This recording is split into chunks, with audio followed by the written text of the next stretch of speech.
काय तुम्ही शेअर मार्केटमध्ये नवीन आहात आणि कसं स्टॉक मार्केटमध्ये गुंतवणूक करावी, कसे स्टॉक निवडावेत याच्याबद्दल तुम्हाला प्रश्न आहेत, तर मित्रांनो या व्हिडिओमध्ये मी तुम्हाला काही सोपे ट्रिक्स सांगणार आहेत जे तुम्हाला स्टॉक निवडण्यासाठी उपयोगी पडू शकतात। नमस्कार मित्रांनो, मी आकाश गोंदावले मनी अकॅडमीच्या माध्यमातून लोकांना फायनान्शियल लिटरसीचे धडे मागच्या 22 वर्षापासून देतोय। आतापर्यंत 20,000 पेक्षा जास्त लोकांना मी फायनान्शियल लिटरसीच्या माध्यमातून फायनान्शियल स्टेबिलिटीसाठी मदत केलेली आहे। आणि आजच्या व्हिडिओमध्ये जर तुम्ही शेअर मार्केटमध्ये बिगिनर आहात आणि तुम्हाला स्टॉक कसा सिलेक्ट करावं, सेक्टर कसं सिलेक्ट करावं हे समजत नाहीये, तर हा व्हिडिओ तुम्ही नक्कीच तुम्हाला युजफुल ठरेल असं मला वाटतं। जर तुम्ही या चॅनलवरती नवीन असाल तर खाली दिलेल्या सबस्क्राईब बटनला क्लिक करून सबस्क्राईब करा, कारण खूप युजफुल इन्फॉर्मेशन या चॅनलच्या माध्यमातून मी सर्वांना देत असतो। मित्रांनो, जर तुम्ही स्टॉक मार्केटमध्ये नवीन आहात आणि तुम्हाला स्टॉक मार्केटमध्ये गुंतवणूक करून पैसे कमवायचे, तर सगळ्यात पहिले तर तुम्ही स्वतःला थोडंसं एज्युकेट केलं पाहिजे स्टॉक मार्केटबद्दल। स्टॉक मार्केट काय आहे, कसं चालतं, नक्की शेअर्स काय असतात, ह्या थोड्या ज्या बेसिक गोष्टी आहेत तर तुम्हाला माहित असणं गरजेचं आहे। दुसरी गोष्ट, तुमचं पर्पज काय आहे शेअर मार्केटमध्ये गुंतवणूक करण्याचं हे पण तुम्हाला माहित असणं गरजेचं आहे। की तुम्ही रिटायरमेंटसाठी पैसे गुंतवताय, घर घेण्यासाठी पैसे गुंतवताय, मुलांच्या शिक्षणासाठी करताय का फॉरेन टूरसाठी गुंतवणूक करताय, तर तुमच्याकडे एक स्पेसिफिक गोल असलं पाहिजे की जेणेकरून या गोलसाठी मला एवढे पैसे बनवायचे, मला या मार्केटमधून एवढे पैसे ज्या दिवशी बनतील त्या दिवशी मी पैसे काढून फिरायला जाणार आहे, किंवा वेल्थ क्रिएशन असं पण गोल असू शकतं की मला अमुक धमुक अमाऊंट बनवायची आहे। तर हे गोल असणं अतिशय महत्वाचं आहे। अकॉर्डिंग दॅट आपल्याला कुठे जायचं हे जर माहित असेल तर मग रस्ता बनवणं किंवा रस्ता शोधणं सोपं आहे, पण जायचंय कुठे हे माहित नसेल तर मात्र अवघड आहे। अशा बेसिक गोष्टी जर तुम्हाला माहित आहेत आणि आता तुम्हाला पर्टिक्युलर गुंतवणूक करायची आहे तर तुम्हाला कळत नाही काय करावं। दुसरी गोष्ट, सगळ्यात महत्वाचं, जर रातोरात श्रीमंत बनण्याच्या अपेक्षेने जर तुम्ही शेअर मार्केटकडे पाहत असाल तर पहिली गोष्ट तुम्ही ते बंदच करा। हा व्हिडिओ पण बंद करा आणि स्टॉक मार्केटमधून म्हणजे कधीच जाऊ नका।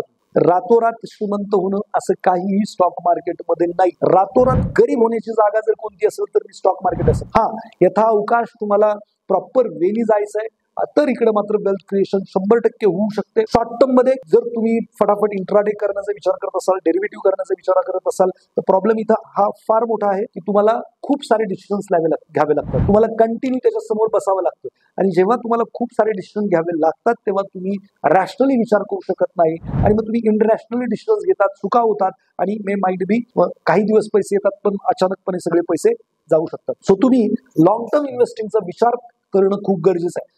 तिसरी गोष्ट तुम्ही ही केली पाहिजे की मी लॉंग टर्म इन्व्हेस्टिंग करणार आहे आणि याच्या माध्यमातून मला फलाना गोल पूर्ण करायचा आहे, त्याच्यासाठी मी जाणार आहे। आता जर एवढं सगळं तुमचं झालं असेल तर मग आता डोळे उघडे करायचे, कान उघडे ठेवायचे आणि काय करायचंय, समोर काय दिसतंय ते बघायचं। म्हणजे तुम्हाला गाडी दिसते तर सगळ्यात जास्त गाड्या कोणत्या कंपनीच्या दिसतात बुवा?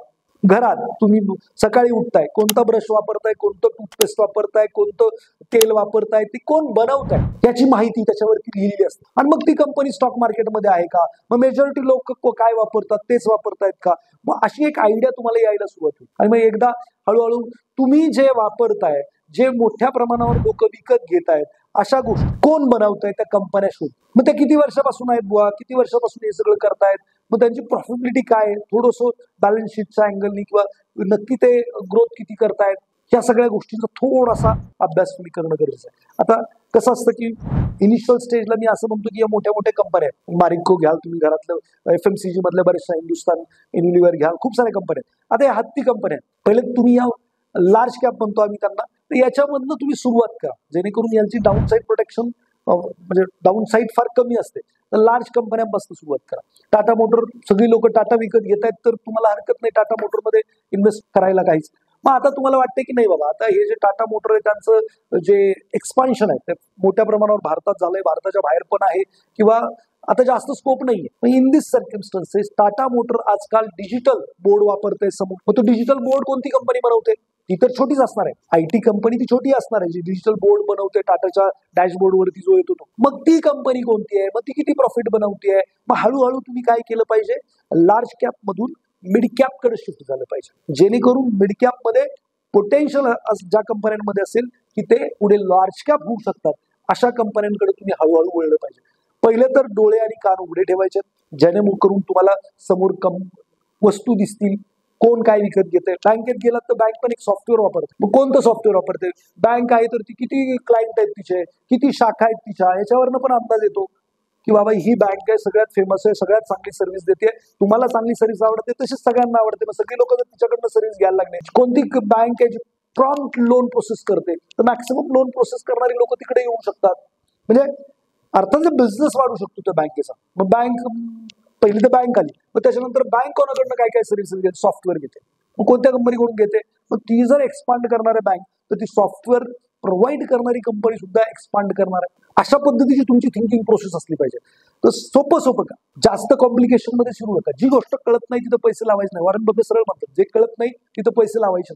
आणि हत्ती कंपन्या पैसे बनवतात, 12-15% ते ग्रो करणार. बँकेत तुम्हाला काय मिळणार आहे, बँकेत तुम्हाला 6-7% मिळणार आहे. इकडे मात्र 12-15% तरी खूप चांगले आहेत. आणि मग तुम्हाला त्याच्या पुढेही जाऊन रिटर्न काढायचे, तर मग थोडंसं मोठ्या मोठ्या कंपन्यांना, छोट्या छोट्या कंपन्या कोणकोणत्या सर्व्हिसेस देतात, त्याच्यामधल्या कोणत्या कंपन्या प्रॉफिटेबल आहेत, त्यांच्यामध्ये कॉम्पिटिशन फार कमी आहे, किंवा युनिक काही सर्व्हिसेस देतात का, मोनोपॉली आहे का कोणाची, तर असा तुम्ही विचार करायला हरकत नाही. मग आता कोणतं सेक्टर बूम करताय असा विचार करणं गरजेचं आहे. की आता बाबा पहिल्या काळामध्ये मी आता इन्व्हेस्टिंगचा फिनटेकचा जमाना आहे असं म्हणतो मी, फायनान्स आणि टेक्नॉलॉजी. तर फिनटेक आता हे नवीन आलंय. पहिल्या काळात लोक गुंतवणूक कुठे करायचे, बँकेत करायचे, गोल्डमध्ये करायचे, रिअल इस्टेटमध्ये करायचे. आता लोक गुंतवणूक कुठे करतायत, म्युच्युअल फंडला करतायत, शेअर मार्केटला करतायत, बऱ्याचशा ठिकाणी गुंतवणूक करतायत.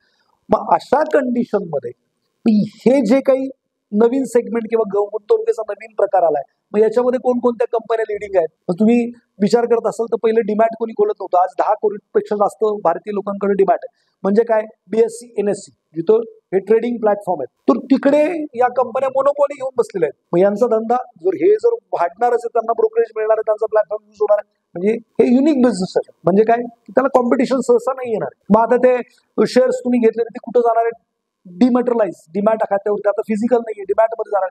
मग CDSL NSDL हे डिपॉझिटरी, हे कोणी उद्याच्याला उठून डिपॉझिट नाही काढू शकत. हे मोनोपॉली बिझनेस आहेत, काही अडचण नाहीये. मग अशा कंपन्या चांगलं करतायत, खराब करतायत, हे तुम्ही बघितलं पाहिजे. त्याच्या पुढे जाऊन काय, म्युच्युअल फंड कंपन्या आहेत.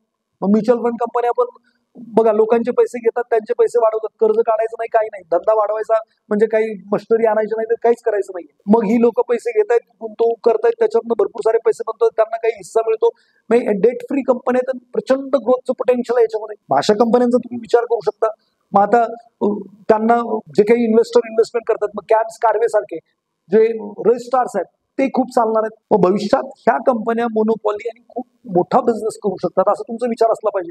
पहिल्या काळात तुम्ही कुठे खरेदी करत होता, रोड साईड शॉपिंग करता, आता मॉलमध्ये जाता. मग इथून पुढचा काळ सगळं मॉलवाल्यांचा असेल. तुम्ही असा विचार करणं गरजेचं आहे की इथून पुढे किंवा आता आजूबाजूला माझे काय दिसतंय, आणि मग तिथली कोणती कंपनी बेस्ट करते, किंवा कोण प्रेफरन्स देत आहे, माझे मित्र प्रेफरन्स देत आहेत तिथं जायला, किंवा अजून सगळे नातेवाईक तिथं जायला प्रेफरन्स देत आहेत, तर माइट बी ही कंपनी भविष्यात खूप चांगलं करू शकेल.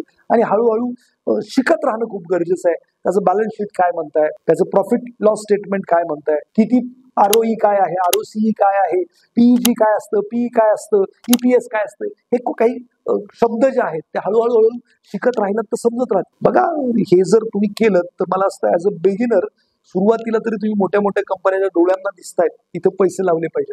बरं, एकाच कंपनीत सगळे पैसे नाही लावले पाहिजे, ॲलोकेशन केलं पाहिजे. मग साधं सोपं करा, तुमच्याकडे ₹1,00,000 तर 20 कंपन्या तुम्हाला घ्यायच्या, ₹5,000 प्रत्येक कंपनीला 5% ॲलोकेशन करा. हळूहळू कोणती ग्रोथमध्ये तिच्यामध्ये 7-8% ॲलोकेशन करा, जी ग्रोथमध्ये नाही तिच्या 2-3% ॲलोकेशन करा. तुम्हाला ही आयडिया यायला सुरुवात होईल. नवीन कंपनी उगीच 50 कंपन्यांचा पोर्टफोलिओ नाही बनवायचा. काय करायचं की जर तुम्हाला एखादी कंपनी फार प्रॉमिसिंग वाटली, पहिल्या 20 तुमच्याकडे, मग याच्यातली कोणती चांगली करत नाहीये, जिकडे लॉस आहे ती कंपनी बाहेर काढायची, ना की जिथं प्रॉफिट आहे ती बुक करून यायचं बाहेर. बघा, प्रॉफिट असणारी जी कंपनी आहे ती काहीतरी चांगलं करते, त्याच्यामुळे तिला लोकांनी प्राइसिंग दिलेला, आणि जिथं लॉस झालाय ती काहीतरी खराब करताय म्हणून तिला प्राइसिंग कमी दिलेलं आहे. पण खराब जी करते ती बाहेर काढायची आणि मग चांगली आतमध्ये घ्यायची. किंवा एखाद्या वेळेला ओव्हर व्हॅल्यूच्या कंडिशनला ते तुम्हाला आत्ताच नाही समजणार, तर हळूहळू तुम्हाला समजेल की ओव्हर व्हॅल्यूड झाली आहे, महाग झाली आहे, मग प्रॉफिट बुक केला आणि मग नवीन कंपनी तुम्ही तिथे इन केली. तो फार मोठा पोर्टफोलिओ बनवतात लोक, 50 कंपन्या 60 कंपन्या, नुसतं कोणीही नाव सांगेल ते घेत बसतात. नाही, 20 कंपन्यांपेक्षा जास्त कंपन्यांचा पोर्टफोलिओ तुम्ही बनवायचा नाही. 15 ते 20 आयडियल आहे, बेस्ट आहे, आणि कॉन्सन्ट्रेटेड तुम्ही गुंतवणूक करू शकाल आणि खूप सारे पैसे त्याच्यामधून कमवू शकाल. मित्रांनो, हा जर व्हिडिओ तुम्हाला आवडला असेल आणि तुमच्या मित्रांना जे नवीन सुरुवात करायची इच्छा ठेवतात शेअर मार्केटला, त्यांना शेअर करायची इच्छा असेल तर नक्की शेअर करा. दिल्याने वाढणार आहे, कमी नाही होणार. आणि व्हिडिओला लाईक करा, कमेंट करा की कोणता मुद्दा तुम्हाला याच्यातला माझा पटलेला आहे, आणि भेटूयात नेक्स्ट व्हिडिओमध्ये. Thank you very much.